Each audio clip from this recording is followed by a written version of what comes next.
Okay, time to figure out the 2002 XR80R. First thing I did was pull the spark plug out of it. I already know it has compression. I decided I wanted to pull the plug anyways because I wanted to see how it looks, which it looks all right. I could have checked the spark just by putting a screwdriver in the boot and then grounding it to the spark plug or the cylinder head. But once again, I just wanted to see if the spark plug looked good at all. And also I want to make sure the spark plug sparks, because if I can salvage this, that would be good. So I'm going to do that real quick and make sure it's got spark. So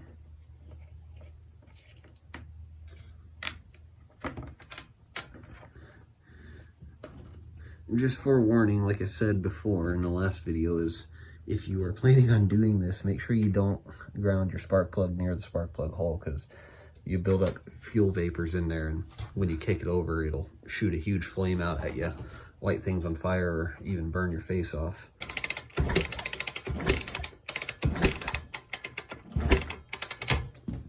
Okay, so it does have good spark, so that's a good thing. So I'll look down inside of that. Okay, that's good. I'll pop this carburetor out of here and see how gnarly it is on the inside. Hopefully it's not too bad.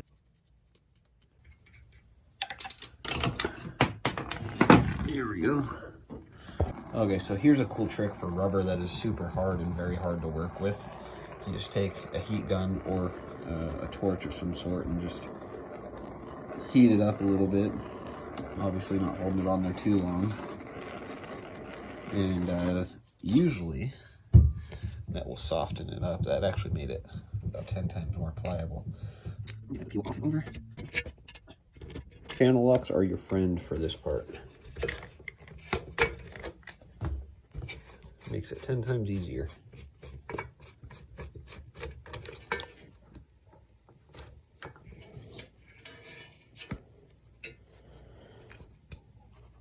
What kind of surprises we can find inside of this one, because I can tell somebody's been in here before by the stripped out or rounded off Phillips heads.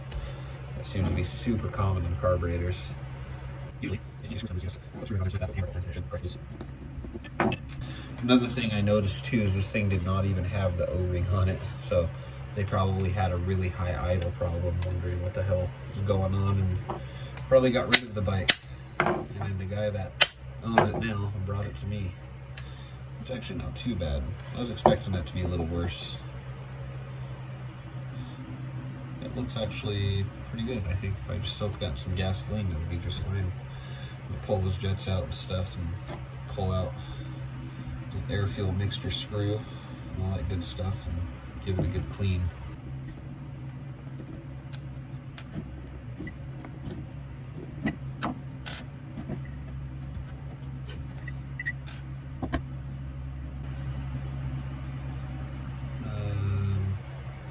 No idea what they had going on there, but that's definitely not right. I don't know if it's going to focus on that. That is definitely not right. I think I have another float that should work in this, and the little holder. Everything's all mangled up.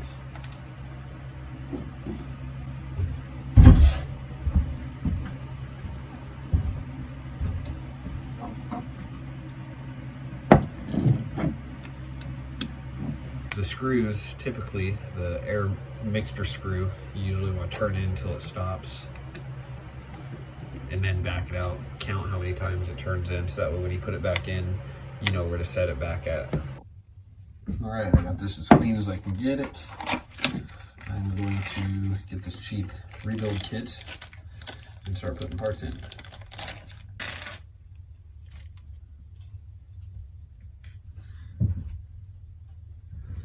The only things I'm not going to use is probably going to be this float, because these are notorious for leaking. These Chinese floats, they always, right here, the seam where they're put together, they always leak. So I'm going to use the old-fashioned metal one. It should be just fine to use still. It floated just fine when I put it in solvent. Okay, I got this all cleaned up. Now all I got to do is put a new O-ring on it, and then should be able to screw it into place. This hole shouldn't really matter much. I think that's just for the drain, to drain the bowl is all it is.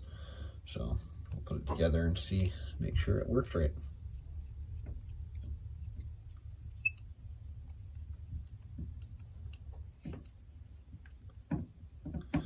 There we go. So that carburetor is all complete and back together, and I think I'll throw a new idle screw in there too, just for the hell of it. Why not? It came with it, might as well use it.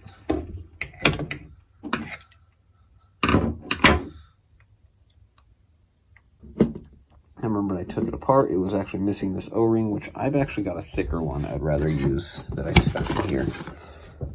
I'd rather use the thicker one because that one just doesn't look like it's really thick enough to create a good seal against the intake manifold. Try and get this Petcock valve out of here without pulling the fuel tank off. It looks like it's still semi-accessible.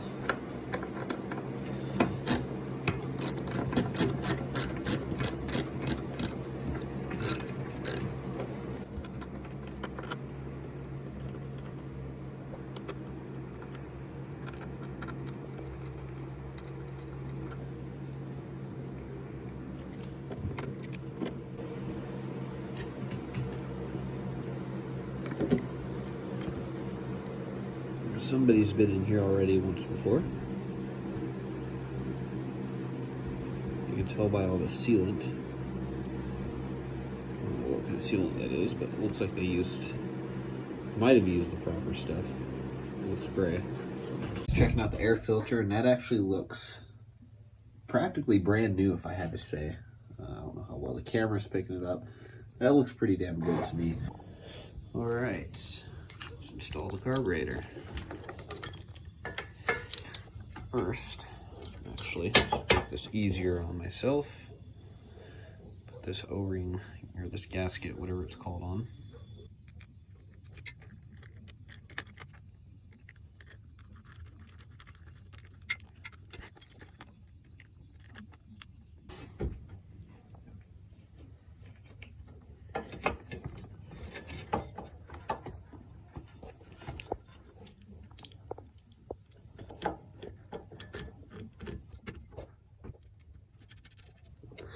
Not entirely sure if there's supposed to be a torque spec on those nuts right there, but I would say just get it tied enough till it basically stops turning, give it a little quarter turn or whatever. That's what I did.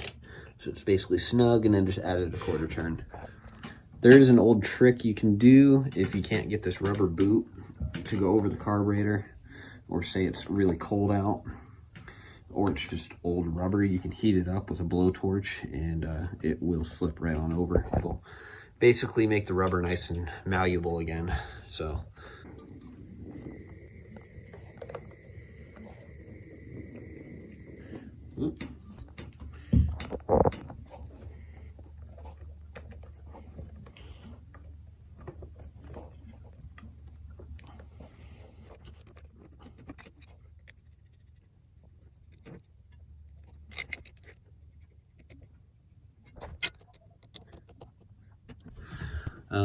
now I get to install the Petcock valve.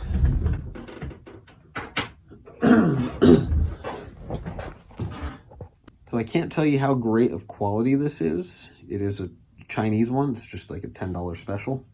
However, they did provide very nice looking hardware.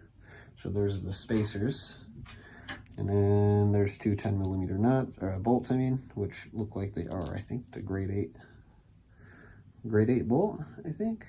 Yeah, supposedly. Usually grade 8 is kind of a gold color, but I'll take their word for it. Got that cleaned up the best I could. I'm not worried about putting a fuel filter in this because this strainer is a pretty fine strainer, and it should be more than good enough to filter the gasoline going into the carburetor. Well,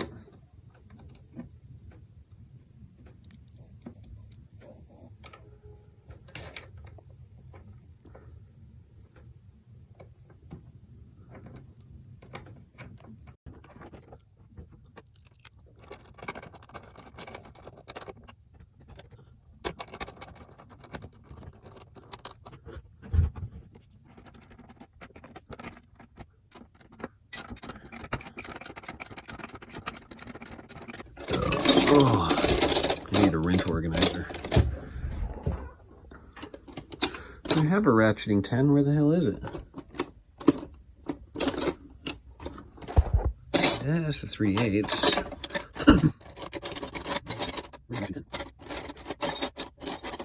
What the fuck?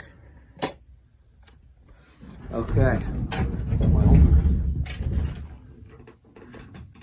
I know what some of you are probably saying is, why aren't you using a ratcheting wrench on that?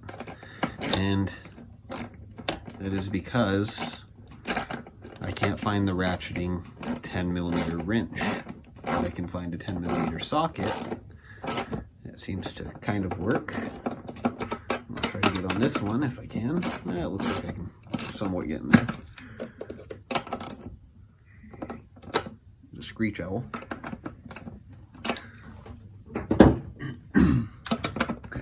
There, now that that's tightened up, I can give that a good snug. I'm certain there are torque specs on this too, for anybody that's freaked out about torque. I'm sure you can find it on the internet somewhere. This, I'm just getting it snugged up with an O-ring in there, and I think it'll be just fine. One of the most important things is you'll see those collars that went between the bolt and the actual petcock valve itself. Those are actually so that way when you tighten it down, it has something to tighten against the brass nut that's inserted into the plastic it's molded in. Otherwise, without that, what it'll do is it'll pull that nut out, and that nut will start spinning, and it's just an absolute headache. Trust me, I've had to deal with it multiple times on bikes that have come to me, and it's not fun. Usually to fix that, if you can get the tank off, usually you cut it with an angle grinder and then take your petcock valve out and just rip that out and epoxy a new nut in there.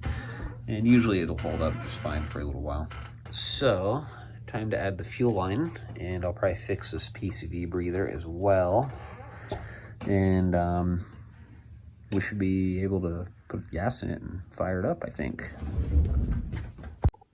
Okay, so now that I'm done with installing the new lines, I put new tubing. You can see PCV breather tubes all throughout, and brand new fuel line as well. I did not use hose clamps. I didn't have any that are big enough. That's not going to go anywhere though. That's on there pretty good. One thing I would advise though, if you are going to be doing this or using this as an instructional video, put your fuel line on the carburetor before you put it in, because that is practically almost impossible to get to. Otherwise, it's not too bad of a job. The next thing I'm going to do is drain the oil on this thing, because I just checked the oil. I'm glad I did. And it was completely full of gasoline, and it stinks like old gas. And you know, the gasoline turns the oil viscosity super thin, and you don't want to run it like that. So I'm going to throw some new oil in there, probably some diesel oil, and which is like a 1540, and start it up, and it should be good to go. I had to really quickly get a different container because it was overflowing my little glass one I used. So what I'm going to do now is just basically flush out the oil.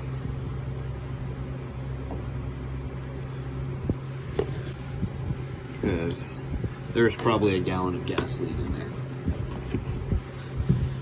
I'll let that run out for a little bit.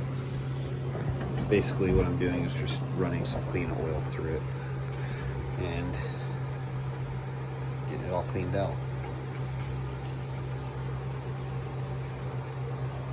The original oil is literally, it's just basically, I mean, that's super thin. That gasoline thinned it out a lot. Alright, so far there's no fuel leaks or anything like that, so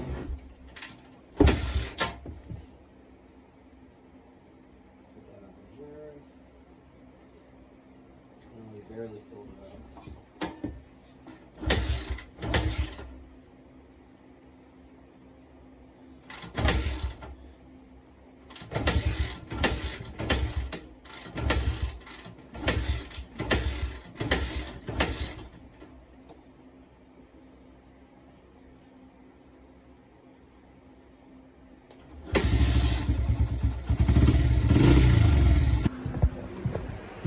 bring that idle up a little.